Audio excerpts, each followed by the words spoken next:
بسم اللہ الرحمن الرحیم۔ سلسلہ دروس احیاء العلوم بحمداللہ تعالی۔ آج ہمارا درس نمبر 117 ہے۔ 116 دروس ہمارے مکمل ہو چکے۔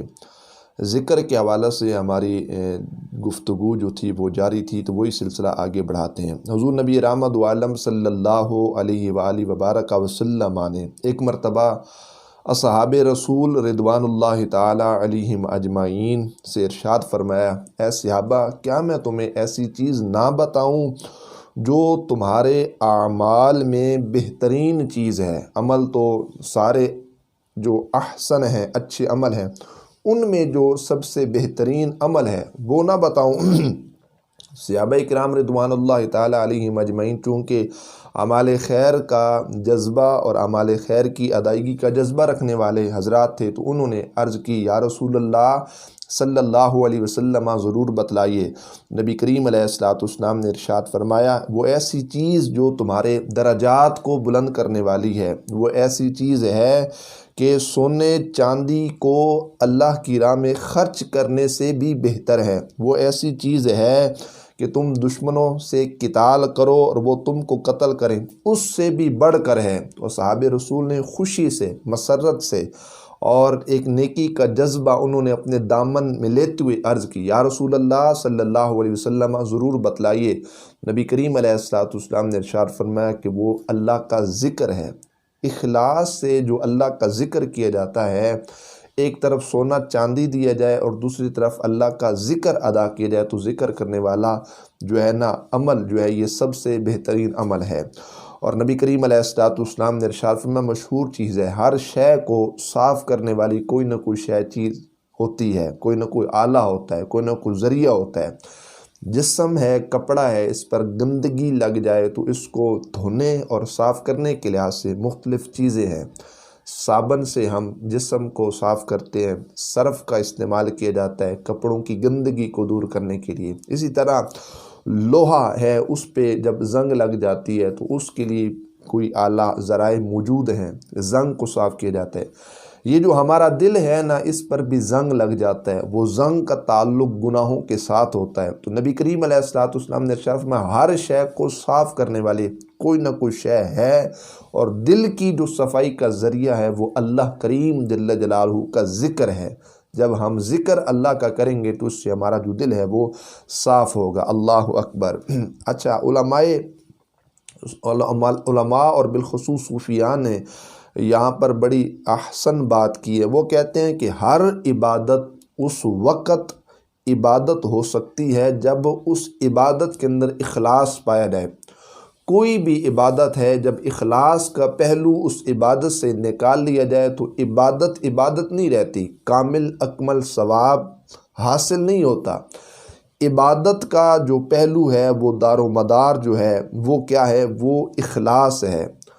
اور آگے فرماتے ہیں کہ اس کا جو ہے نا، کیا کہتے ہیں، اخلاص، اس کی جو منزل ہے وہ صفائی پر ہے، دل کی صفائی پر ہے، قلب کی صفائی پر ہے۔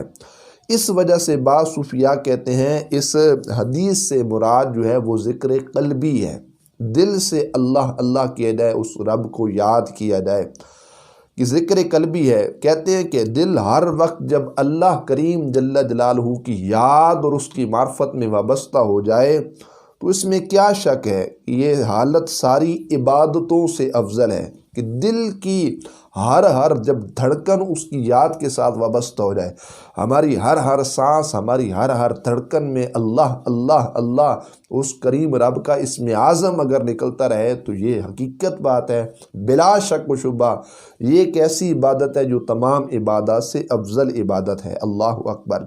کہتے ہیں اس لیے جب یہ حالت ہو جائے تو پھر کوئی عبادت چھوٹ ہی نہیں سکتی، کہ سارے اعضاء ظاہر و باطن دل کے تابع ہیں، جس چیز کے ساتھ دل وابستہ ہو جاتا ہے۔ اللہ اکبر۔ ظاہری اور باطنی لحاظ سے جتنی عبادات ہیں، کہتے ہیں وہ تو ساری دل کے ساتھ وابستہ ہیں، تو جب دل کی ہر دھڑکن اس کی ذات کے ساتھ وابستہ ہو جائے گی تو پھر ساری چونکہ عبادات دل کے ساتھ وابستہ ہیں، تو چونکہ یہ قلبی جو عبادت ہے وہ ذکر کی صورت میں سب سے افضل ترین عبادت ہے۔ حضرت سلیمان سے کسی نے پوچھا سب سے بڑا عمل کیا ہے؟ انہوں نے فرمایا تم نے قرآن مجید برہان رشید میں نہیں پڑھا؟ اللہ فرماتا ہے وَلَا ذِكْرُ اللَّهِ اکبر، اللہ کا جو ذکر ہے وہ سب سے بڑا عمل ہے۔ یہ قرآن پاک سے ثابت ہے، اس سے بڑھ کر کوئی شے نہیں ہے۔ اللہ اکبر۔ اور حضرت سلمان سے اور صاحب مجالس الابرار کہتے ہیں اس حدیث میں اللہ کے ذکر کو صدقہ، جہاد اور ساری عبادات سے افضل اس لیے فرمایا ہے کہ اصل مقصود جو ہے وہ اللہ کا ذکر ہے، ساری عبادتیں اس کا ذریعہ اور کیا ہے، آلہ ہے۔ اللہ اکبر۔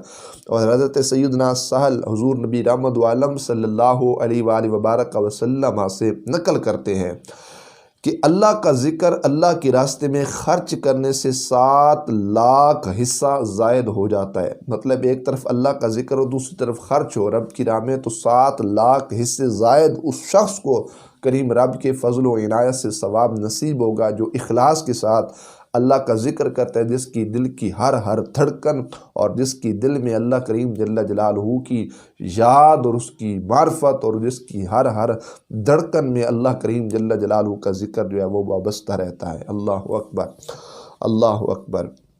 اور حضرت حضور نبی رحمت عالم صلی اللہ علیہ وآلہ وبارک وسلم کا ارشاد ہے، سرکار فرماتے ہیں بہت سے لوگ ایسے ہیں کہ دنیا میں نرم بستروں پر اللہ کا ذکر کرتے ہیں، جس کی وجہ سے اللہ کریم جل جلالہ جنت کے اعلیٰ درجوں میں ان کو پہنچا دیتا ہے۔ بظاہر دنیا کا نرم گرم بستر جس پر ہم رب کو یاد کرتے ہیں، یہ بھی ضروری نہیں جنگل میں اللہ کا ذکر کیا جائے، مشکل کیفیت میں اللہ کا ذکر کیا جائے، یہ بھی ضروری نہیں کہ زمین پر بیٹھا جائے، پتھروں پہ بیٹھا جائے، سخت جگہ پہ بیٹھا جائے۔ نرم بستر جس کو ہم آرام کے لیے استعمال کرتے ہیں، ایسے بستر کہ جس پر ہم دنیا کی ہر گندی فحش بات لغویات زبان سے نکالتے ہیں، اگر ان بستروں پر بھی اس کریم رب کا ذکر کیا جائے تو پھر بھی اللہ جنت میں ہمارے درجات بلند کرے گا۔ اللہ اکبر۔ حضور نبی کریم علیہ السلام کا ارشاد ہے اگر تم ہر وقت اللہ کے ذکر میں مشغول رہو تو فرشتے تمہارے بستروں اور تمہارے راستوں میں تم سے مصافحہ کرنے لگیں۔ مطلب ظاہری طور پر مصافحہ کا کیا مطلب ہے، سلام کا کیا مطلب ہے کہ ہمیں بظاہر وہ دکھائی تو نہیں دیتے کہ ہم سے سلام کریں، لیکن وہ رحمت کی دعا کرتے ہیں، ہماری عافیت کی فرشتے اور ملائکہ جو ہیں وہ دعا کرتے ہیں۔ اللہ اکبر۔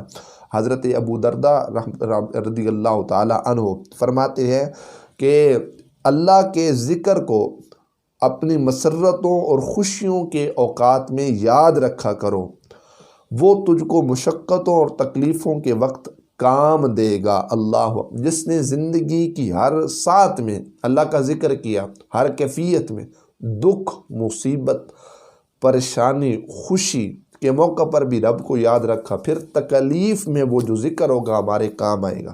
ہم خوشیوں کے مراحل اور خوشیوں کی کیفیت میں اللہ کو بھلا دیتے ہیں معاذ اللہ، پھر جب دکھ تکلیف آتی ہے تو پھر ہم اللہ کو یاد کرتے ہیں، حالانکہ جو خوشیوں کے مواقع پر بھی اللہ کو یاد رکھتا ہے، پھر اس کی زندگی میں اگر کوئی دکھ آئے تو اللہ کریم جل جلالہ کا جو ذکر ہوگا، جو ہماری یاد خوشیوں کے لمحات میں ہوئی، وہ ایک توسل بن جائے گی کہ ہر وہ آنے والا دکھ، ہر وہ آنے والی پریشانی، ہر وہ آنے والی تکلیف سے اللہ اپنے ذکر کے طفیل ہمیں نجات عطا فرمائے گا۔ اللہ اکبر۔ اور حضرت سلمان فارسی رضی اللہ تعالیٰ عنہ فرماتے ہیں جب بندہ راحت کے، خوشی کے، سرور کے اوقات میں اللہ کریم جل جلالہ کا ذکر کرتا ہے تو پھر اس انسان پر کوئی مشقت جب پہنچتی ہے، کوئی تکلیف پہنچتی ہے تو فرشتے کہتے ہیں مانوس آواز ہے جو ضعیف بندہ کی ہے۔ اللہ اکبر۔ اور ابن عباس رضی اللہ تعالیٰ عنہ فرماتے ہیں جنت کے 8 دروازے ہیں، ان میں سے ایک دروازہ صرف ذاکرین کے لیے جنہوں نے اللہ کریم جل جلالہ کا ذکر خیر دنیا میں اللہ کی رضا کے حصول کے لیے کیا، تو جنت کے 8 دروازوں میں سے ایک ایسا دروازہ جو صرف ذاکرین کے لیے، ان میں سے اہل ذکر کرنے والے، جو ذکر کرنے والے حضرات ہیں، ان کو ان سے گزارا جائے گا اور وہ انشاءاللہ اللہ کے فضل سے جنت میں داخل ہوں گے۔ اللہ اکبر۔ حدیث میں آتا ہے اللہ جل شانہ سے اس طرح محبت فرماتے ہیں اللہ اکبر۔ اور ایک حدیث میں ہے جو شخص اللہ کا ذکر کثرت سے کرے وہ نفاق سے بری ہے۔ یہ جو نفاق ہے نا، منافقت، اگر کوئی چاہتا ہے اس سے انسان بری ہو جائے، منافقت انسان سے دور ہو جائے، تو حدیث میں آتا ہے وہ اللہ کا ذکر کرے، جیسے جیسے رب کا ذکر کرے گا اس کا دل پاک صاف شیشے کی طرح صاف ہوتا رہے گا۔ تو اللہ کا ذکر ایک ایسی عمدہ اور بہترین چیز ہے جو انسان کو نفاق سے دور کرتی ہے، انسان منافق نہیں رہتا، حقیقی طور پر انسان کامل اکمل مومن بن کے رہتا ہے۔ اللہ اکبر، اللہ اکبر۔ اور حضور نبی رحمت عالم صلی اللہ علیہ وسلم کا ارشاد ہے جو شخص اللہ کا ذکر کرتا ہے اور جو نہیں کرتا، ان دونوں کی مثال زندہ اور مردے کی سی ہے۔ مطلب ذکر کرنے والا شخص جو ہے وہ زندہ ہے، اور جو شخص ذکر نہیں کرتا اس کی جو مثال ہے وہ کیا ہے؟ ایک مردہ شخص کی طرح ہے۔ اللہ اکبر۔ بعض علماء نے یہ کہا کہ دل کی حالت کا جو یہ بیان ہے کہ وہ مطلب جو ذکر نہ کرنے والا وہ مردہ، ذکر کرنے والا جو ہے وہ زندہ ہے، تو اس کا مطلب یہ ہے کہ جو اللہ کا ذکر کرتا ہے اس کا دل جو ہوتا ہے وہ زندہ رہتا ہے۔ جو اللہ کا ذکر نہیں کرتا بظاہر وہ زندہ رہتا ہے، بظاہر سانس بھی آتی ہے، بظاہر کھاتا بھی ہے، بظاہر پیتا بھی ہے، بظاہر چلتا بھی ہے، بیٹھتا بھی ہے، چلتا بھی ہے، بیٹھتا بھی ہے، اٹھتا بھی ہے، کھاتا بھی ہے، پیتا بھی ہے، خوشی غمی کے لمحات میں آتا جاتا بھی ہے، بظاہر وہ سانس بھی لے رہا ہے، سلام بھی کر رہا ہے، ملاقات بھی کر رہا ہے، چل بھی رہا ہے، بولتا بھی ہے، لیکن اس کا جو اندر ہوتا ہے وہ مر جاتا ہے، اس واسطے کہ وہ اللہ کے ذکر سے منہ موڑ لیتا ہے، اللہ کا ذکر نہیں کرتا۔ اور جو ذکر کرنے والے ہوتے ہیں ان کا جو دل ہوتا ہے وہ اللہ کے فضل سے زندہ رہتا ہے۔ اللہ اکبر۔ حکیم ترمذی کہتے ہیں اللہ کا ذکر جو ہے وہ دل کو تر کرتا ہے۔ اللہ اکبر۔ اگر ہم چاہتے ہیں ہمارا دل جو ہے وہ تر رہے، اللہ کا ذکر کیا کریں، اللہ کے ذکر سے جو ہمارا دل ہوتا ہے وہ تر رہتا ہے اور نرمی پیدا چاہتے ہیں دل کی سختی دور ہو، دل نرم ہو، تب بھی اللہ کا ذکر کیا کریں۔ اور جب دل اللہ کے ذکر سے خالی ہو جاتا ہے، اس دل میں اللہ کی یاد وابستہ نہیں ہوتی، ہم اس دل سے اللہ کا ذکر نہیں کرتے، تو نفس کی گرمی اور شہوت کی آگ سے یہ جو دل ہوتا ہے وہ سخت ہو جاتا ہے، یہ دل خشک ہو جاتا ہے اور سارے اعضاء سخت ہو جاتے ہیں۔ اللہ اکبر۔ طاعت سے رک جاتے ہیں، اطاعت خداوندی، اطاعت رسول سے رک جاتے ہیں۔ اگر ان اعضاء کو کھینچو نا تو یہ اعضاء ٹوٹ جائیں گے۔ اس کی وجہ یہ ہے کہ انسان کا اعضائے جسمانی کا جو مرکز ہے وہ دل ہے۔ جب دل خشک ہو گیا تو سارے اعضائے جسمانی خشک ہو جائیں گے۔ ان کو جب کھینچا جائے گا تو یہ ٹوٹ جائیں گے۔ جیسے خشک لکڑی کو جھکانے سے نہیں جھکتی، خشک جو لکڑی ہوتی ہے وہ جھکانے سے جھکتی نہیں ہے، وہ جھکانے سے ٹوٹ جاتی ہے۔ اللہ، صرف کاٹ کر جلا دینے کے کام رہ جاتی ہے۔ اللہ، کیسی صوفیاء نے پیاری امثال جو ہیں وہ اس لحاظ سے بیان کی ہیں۔ اور نبی کریم علیہ السلام کا ارشاد ہے اگر ایک شخص کے پاس بہت زیادہ روپے ہوں، وہ ان کو تقسیم کر رہا ہو، اور دوسرا شخص اللہ کریم جل جلالہ کے ذکر میں مصروف و مشغول ہو، تو اللہ کریم جل جلالہ کا ذکر کرنے والا جو شخص ہے وہ ان سخاوت کرنے والے لوگوں سے بہتر اور اعلیٰ ہوگا۔ اور ایک حدیث میں ہے اللہ جل شانہ کی طرف سے بھی روزانہ بندوں پر صدقہ ہوتا رہتا ہے، ہر شخص کو اس کی حیثیت کے موافق کچھ نہ کچھ عطا ہوتا رہتا ہے، لیکن کوئی عطا اس سے بڑھ کر نہیں کہ اللہ کے ذکر کی توفیق انسان کو اللہ عطا فرما دیتا ہے۔ اللہ اکبر۔ ایک حدیث میں حضور نبی کریم صلی اللہ علیہ وسلم کا ارشاد گرامی ہے، حضور علیہ السلام کا ارشاد ہے جنت میں جانے کے بعد اہل جنت کو دنیا کی کسی چیز کا بھی افسوس نہیں ہوگا ماں سوائے ایسی ساعتوں کے اور ایسی گھڑیوں کے جو دنیا میں اللہ کے ذکر کے بغیر گزار دی ہوں گی، اس کا افسوس جو ہے وہ جنت کے اندر رہے گا، اس کے ماں سوا کسی گھڑی کا افسوس نہیں ہوگا۔ اللہ، ایک شخص کہتے ہیں کہ میں نے حضرت جرجانی کو دیکھا، وہ ستو پھانک رہے تھے۔ اللہ اکبر۔ تو میں نے پوچھا یہ خشک ستو کیوں پھانک رہے ہو؟ تو کہنے لگے میں نے روٹی چبانے اور پھانکنے کا جب حساب لگایا تو چبانے میں اتنا وقت خرچ ہوتا ہے کہ اس میں آدمی 70 مرتبہ سبحان اللہ سبحان اللہ سبحان اللہ کہہ سکتا ہے۔ اس لیے میں نے 40 برس سے روٹی کھانا چھوڑ دی ہے کہ جو وقت میں نے روٹی پہ لگانا ہے انہی لمحات میں اور انہی اوقات میں میں اللہ کا ذکر کرتا رہوں۔ تو کہتے ہیں 40 برس سے میں نے کھانا نہیں کھایا تاکہ میرے کھانے کا جو وقت ہے وہ اللہ کے ذکر کے اندر مصروف رہے، تو اس لیے ستو پھانک کے میں اپنی زندگی کا نظام چلا رہا ہوں۔ کیسے کیفیت تھی صوفیاء کی، اللہ اکبر۔ اور منصور بن معتمر کے متعلق لکھا ہے کہ 40 برس تک عشاء کے بعد کسی سے بات نہیں کی، اللہ اکبر۔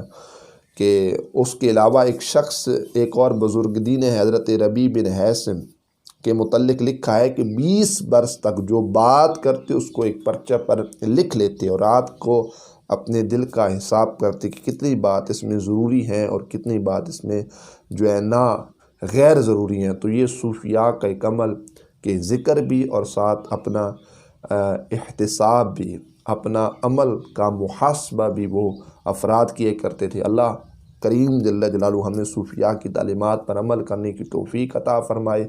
اللہ پاک ہمیں ذکر و اذکار کرنے کی توفیق نصیب فرمائے۔ اللہ پاک حجت الاسلام امام غزالی رحمۃ اللہ علیہ کے درجات و کمالات مزید بلند فرمائے، اور اللہ کریم آپ کی قبر انور پر اپنی کروڑوں رحمتوں برکتوں کا نزول فرمائے۔ آخر دعوانا الحمدللہ۔